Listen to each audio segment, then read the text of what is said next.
Lepo pozdravljeni v današnjem idiličnem zimskem opoldnevu.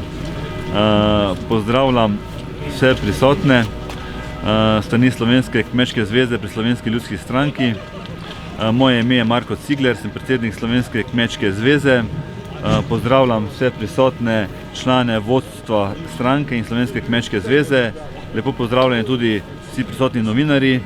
Predvsem pa pozdravljam vse kmete, ki nas podpirajo ob današnjem dogodku, vse člane slovenskih zadrug in vse udeležence, ki so nekako vpleteni v to vertikalno prehranjevalno verigo. Danes smo se zbrali predvsem zaradi tega, da opozorimo na alarmantne razmere v slovenskem kmetijstvu. Če ste spremljali zadnje mesece, smo v Slovenski kmečki zvezi zelo aktivno opozarjali na vso problematiko, ki je dejansko se nabirala zadnja leta, in smo v okviru Slovenske kmečke zveze dejansko z konkretnimi predlogi dali pobude na svetu Kmetijsko-gozdarske zbornice Slovenije, kjer smo v septembru na sklicani izredni seji dosegli, da se seja prekinila, in smo sprejeli trden sklep, da je potrebno zagotoviti dodatna sredstva za slovensko kmetijstvo v višini 380 milijonov evrov, ker te naše zahteve v nadaljevanju niso bile vzete dovolj resno, smo v nadaljevanju ponovno opozarjali in na sklicani drugi izredni seji Kmetijsko-gozdarske zbornice Slovenije smo dosegli večinsko podporo vseh organizacij kmetijskih, ki so združene v Kmetijsko-gozdarsko zbornico Slovenije, da smo zavzeli stališče, da je potrebno nemudoma zagotoviti dodatna sredstva za razvoj slovenskega kmetijstva. Zelo detaljno smo vsebinsko zadeve analizirali in nekako z vsemi temi pritiski, ki smo jih izvajali zadnje mesece, zadnje tedne, smo dosegli to, da je vlada sprejela odločitev, da se slovenskemu kmetijstvu zagotovi dodatnih 310 milijonov evrov v naslednjih letih. Kar pa pomeni, da je dejansko vsebinsko določeno, v katere smeri bodo sredstva namenjena, je pa zelo odprto vprašanje še to, v kakšnih časovnih intervalih bodo sredstva zagotovljena, kar je trenutno zelo problematična zadeva, ker dejansko slovenski kmet ne ve, kakšen bo njegov prihodnji razvoj. In poleg tega moramo zelo jasno opozoriti na to, da ni cilj slovenskega kmetijstva to, da bo slovenski kmet delal zgolj za preživetje, ampak cilj je, da bo slovenski kmet normalno živel, da bo lahko mlade naslednike kmetij navduševal za kmetijstvo in da bo lahko vlagal v tehnološke posodobitve in razvoj svoje kmetije. Kar se pa tiče prehranske varnosti v Sloveniji, je pa zadeva takšna, da mi z dodatnimi sredstvi za kmetijstvo, za živilsko predelovalno industrijo ne bomo dosegli močne prehranjevalne varnosti v primeru, da pride do zaprtja meja, ker jasno je dejstvo, da v primeru, ko se zaprejo meje, bomo Slovenci lačni v zelo kratkem času. In prehransko varnost ne bomo dosegli zgolj z dodatnimi sredstvi, ki bomo vlagali v kmetijstvo, ampak predvsem z zavedanjem, da bomo vsi prebivalci Slovenije poskrbeli, da bomo lahko kupovali lokalno pridelano hrano, predvsem hrana, ki je pridelana na malih in srednje velikih kmetijah, na gorsko-hribovskih kmetijah, ki zagotavljajo že sedaj nekje 70% prehrane, ki je pridelana na slovenskem podeželju. In iz tega vidika je zelo pomembno, da mi zagotovimo dovolj močno, bom rekel, odvzem te hrane slovenskega podeželja, da bodo kmetje imeli optimizem pridelovati več, ampak prehranska varnost ne bomo dosegli pod temi cenovnimi pogoji pa razlikami oziroma med razmerji med vsemi deležniki v vertikalni verigi, ko omenjamo kmeta, zadruge, živilsko predelovalno industrijo in potem trgovsko verigo in potrošnika. Prehransko varnost ne bomo dosegli pod temi cenovnimi razmerji, ki so tukaj v ozadju prikazana. Če čisto enostavno povzamemo kilogram kruha, sedaj vidimo, da dejansko v razrezi cene kilograma kruha dobi trgovec 60%, pek dobi 20%, mlinar 10%, za kmeta pa ostane manj kot 6%, kar zelo enostavno pomeni, da za kilo pridelanega žita kmet dobi manj kot 12 centov prihodka, kar pa dejansko vsi zelo hitro lahko zračunamo, da iz tega vira prihodka se ne da živeti. In dejansko zelo pomembno je, da tudi v nadaljevanju, ko bodo sledila vsa ta pogajanja, da mi zagotovimo, da bo jasna časovnica in točno namen, kam se bodo sredstva razporedila. Toliko za enkrat. Besedo predajam še našim drugim sogovornikom. Vsak se bo predstavil. Ja, lep pozdrav. Kmet iz Vipavske doline, Branko Tomažič, državni svetnik, ki zastopam v državnem svetu kmetijski resor. Tako kot je rekel Marko, kmetijstvo je v zelo slabem stanju. Kmetje opuščajo pridelavo, hrana zmeraj manj pridelamo, se pravi, da bo prehranska varnost pod vprašanjem v naslednjih letih. Evropa pritiska zmeraj več, kako bomo imeli zeleno politiko, kako bo zelena struktura, kako bo zelene komponente. Po drugi strani pa vemo, da če bomo šli več v ekološko, več v zeleno, kar je po svoje dobrodošlo, bo manj pridelave in Evropa bo v prihodnje in tudi Slovenija zelo odvisna od uvoza. Če pa gledamo uvoz, imajo pa zelo lažjo pridelavo vse države, s katerih bomo uvažali in bomo jedli slabo hrano. Če lahko rečem, Slovenci pridelamo zelo kvalitetno, slovenski kmetje varujejo slovensko podeželje, delajo na še tradicionalni način kmetujejo in hrana je zelo zdrava in kvalitetna in kakovostna. In če mi ne bomo za slovenske kmete poskrbeli in jim dali pomen, ker v naši družbi je zelo težko slišati, da bi rekel nekdo od politikov, čestitam vam kmetje, zaradi vas jemo dobro hrano, imamo urejeno okolje, imamo čisto naravo, imamo pitno vodo.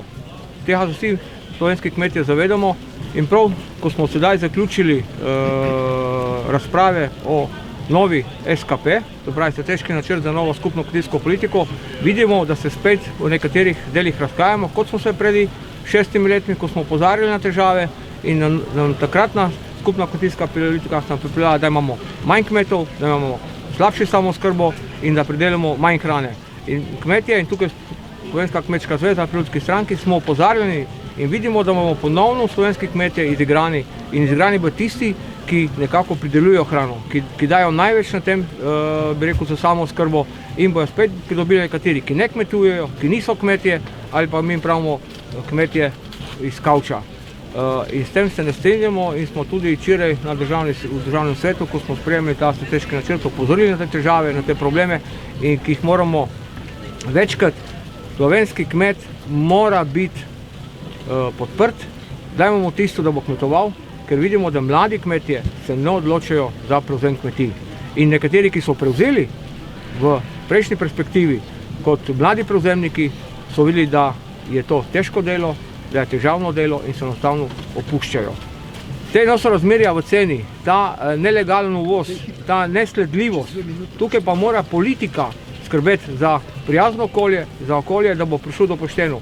Jaz mislim, da tudi slovenski potrošnik je opeharjen, ker službe, ki nadzirajo vso to hrano, ki se predela, ki se proda, ki je na policah, ni vsa kvalitetna, ni vsa kakovostna.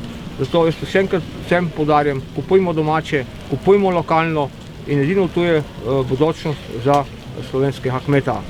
Še določene nesorazmerja v cenovni politiki, mi boste vedeti, da mi izgubljamo po besedah ministra, ki je bil od leta 1996 do 2000 smrkolja, 500 milijonov denarja za nesorazmerja v cenovni politiki. In tega ne noče noben spoznati, ker si nekateri jemljajo v verigi preveč, od vil do mize, in kmeti ne dobijo. Če se spremljamo letošnje podražitve energentov, nafte, gnojil, ki so šle 300-400% gor, ne vemo, kako bo drugo leto z pridelavo, ker bo gnojenje najbrž se opuščalo, ker na konci strani pa kmet za svoje pridelke ne dobi tisto, kar bi moral dobiti. Ali smo pred obdobjem, ko bo v Sloveniji samooskrba padla in bomo lačni? Upam, da temu ne bo tako, zato pozivamo politike in tiste, ki odločajo, da poskrbijo, da v tej verigi bo pravilni sorazmerni delež. Lep pozdrav, tudi v mojem imenu. Prihajam iz kmetije iz južnega dela Ljubljanskega barja in bi opozoril samo na dve stvari. Da je zelo žalostno, da dobi kmet, da mora kmet dati 5 litrov mleka za liter nafte in se sprašujem, če na slovenske kmete sije isto sonce kot na francoske. Ker recimo pri nas je liter mleka 32 centov, v Franciji pa 40 ali več. In bi prosil, da se tukaj ljudje, ki se ukvarjajo, ki zastopajo kmetijstvo, ministri, sekretarji, da si vzamejo čas in se prepeljejo po Sloveniji in bojo videli, po kakšnih terenih ljudje pridelujejo, se matrajo za ta ljubi kruhek, ki sploh ne vem, kako bi se izrazil. To je revščina. In če mislijo naši politiki, da bojo mlade kmete dobili na ta način, da bo mleko pri nas po 30 centov, tam pa po 40 ali več, se globoko motijo. In tudi ko mladi prevzemniki samo, kaj morajo vse povedati, samo tega ne, koliko imajo številko čevljev, pa vse ostalo je pa 100-krat prekontrolirano in 100-krat zato, in če je posrečna, konča denarja zmanjka za vse. Hvala lepa.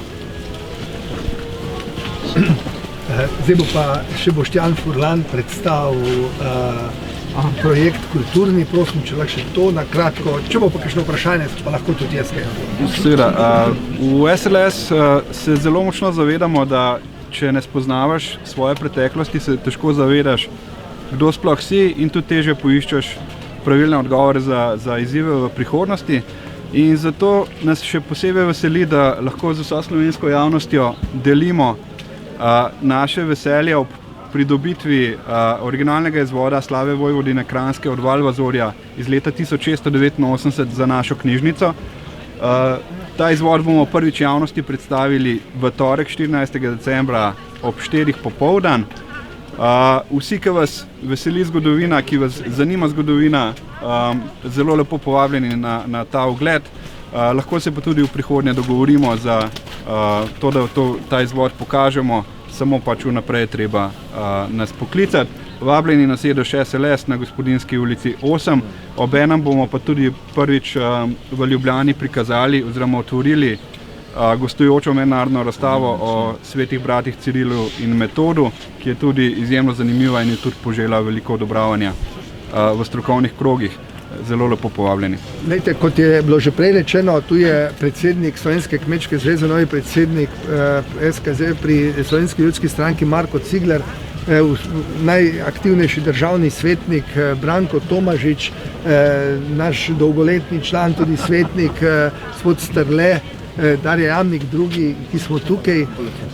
Naj omenim, ker ste me to vprašali, danes sem govoril z gospodom Jankovičem in je bila prej tu ena ekipa ljudi, ki se zanimajo za to, da bi oblikovali, da bi vzpostavili v Ljubljani eno močno veletržnico lokalno pridelane hrane. Zato, da bi, to kot je bilo prej rečeno, da bi zagotovili, da bi ljudje, ki so pripravljeni pridelovati več domače hrane, da bi jo zanesljivo lahko tudi prodali. Mi imamo izkušnje iz Belgije, Nizozemske in drugih držav.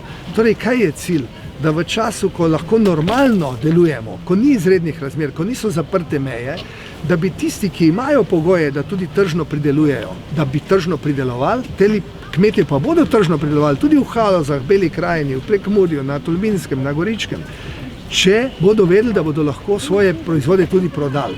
In če bomo v tem času pokazali več razumevanja, in tu moramo povedati, da je precejšnje razočaranje nad delovanjem kmetijskega ministrstva, ne trdimo, da si ne prizadevajo, ampak verjetno v nekoliko napačni smeri. Kajti, če danes na tisoče kmetij, posebej malih in srednjih, ki imajo pogoje, da bi preživele in da bi mladi tam ostali, če propadajo, če mladi odhajajo, pomeni, da se bo tam zaraščalo, pomeni, da tam ne bo tržne pridelane hrane, to pomeni, da če pride resna kriza, kot je bilo prej omenjeno, da se meje zaprejo, lahko pride do tega, da bo milijon Slovencev lačnih, da bodo pač velecentri bodo prazni. Imamo pa pogoje za 100% prehransko varnost na osnovi lokalno pridelane hrane. In Slovenska ljudska stranka v okviru gibanja Povežimo Slovenijo je jamstvo za to, da bo omogočeno, da bodo kmetije, ki so zdaj že uspešno vzpostavljene, pa tudi male in srednje, ki nimajo dobrih pogojev zdaj za uspešno poslovno delovanje, imajo pa naravne danosti, da bi lahko uspešno delovali, da bodo z sofinanciranjem evropskih in državnih sredstev za to, da lahko preusmerijo svoje kmetije na osnovi okoljskih sprememb, novih tržnih danosti, se pravi, da bodo se lahko pravočasno preusmerile, da se bodo mladi odločili, da ostanejo doma, da bo s tem obdelano in poseljeno podeželje in da bo zagotovljena tudi večja samooskrba s hrano in prehranska varnost. Hvala lepa.